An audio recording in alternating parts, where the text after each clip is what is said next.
So the best that I've figured out so far that I can do with that is to pull it all the way open, which whenever you want to move this, you pull this lever, it releases it, and it's really nice, it slides very nicely as a result of having such a beefed up mechanism for that. But you can get under here and this, has a hardened track, 2 of them, that engage with 4 wheels that are mounted on this steel plate here. So all you can really do is first clean them, all the heavy stuff, the pitch and the debris off with a dirty-ish, a clean-ish rag, and then spray with this mixture both sides, and try and spray and hit those wheels. They're tough to get to. Wipe it down, push it back and forth a few times, and maybe do it once more. And then the only other maintenance on this machine, because the ball bearings are sealed, just in case you're interested, there's 2 grease nipples. There's one here, and there's one that I keep hidden by this sticker here. But that's only for like once every 6 months, so you don't have to worry about that. The other thing that you do have to worry about, he gave me this funny little oiling device when I bought the machine. It's the red one. It's not the grease. I don't know if anyone can tell. I mean, that's a grease. So that's just for every 6 months. Fitting, yeah. You don't even touch this one. It's the red one. It has a tiny little point with a hole in it, and this thing is like a pump actuated boiler. And there's a little nipple right here, and you just push this into this hole, and then 5 pumps. 4 pumps, 5, 6, something in there. And that is the raising and lowering of the table that gets lubricated. It's just that one spot? Yeah, that's it. I guess that feeds a few different places. And that's it on the joiner.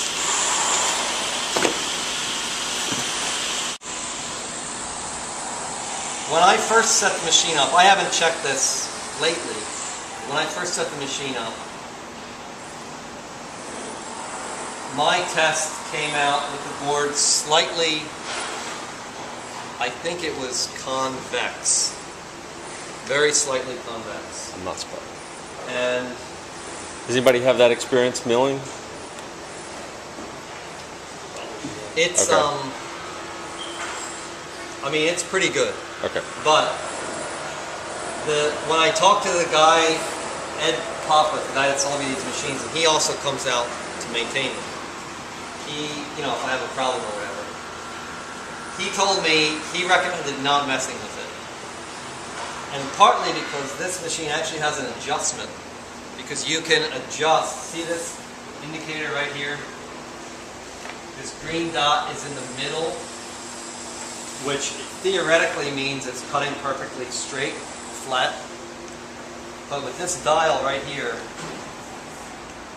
you turn this, and one way or the other, that starts to move to either pitch this infeed table down or up.